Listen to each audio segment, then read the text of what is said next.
Appuntamenti di mercoledì 13 agosto. Ai Ruderi di Santa Caterina di Sesti Levante c'è il concerto all'alba con il Sus Quartet, l'inizio alle 5:45.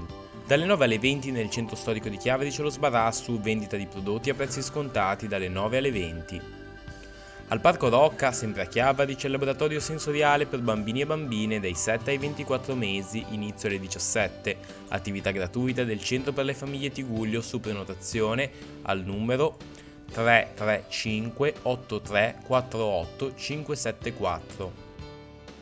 Visita guidata al Trittico Fiammingo di Sant'Andrea nella chiesa di San Lorenzo della Costa di Santa Margherita Ligure, l'inizio alle 17:45.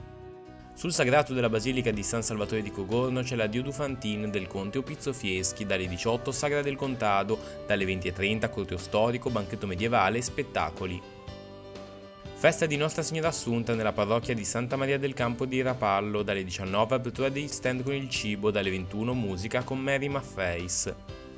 Ultima serata della Sagra del Minestrone alla Genovese in piazza Matteotti a Sesti Levante, l'evento organizzato dalla Croce Verde locale inizia alle 19.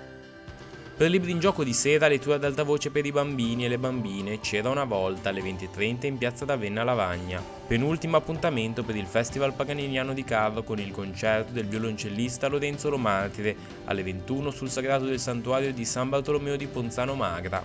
Serata di ballo liscio alla Colmatina di Chiavari con l'orchestra Roberto Morselli, inizio alle 21:15. Cinema all'aperto all'Arena Conchiglie di Sesti Levante alle 21:15 il film Tre amiche di Emmanuel Mouret. Alla Biblioteca del Mare di Riva, a Sesti Levante, c'è il concerto di Andrea Capezzuoli nell'ambito del Festival Nuove Terre, inizio alle 21:30.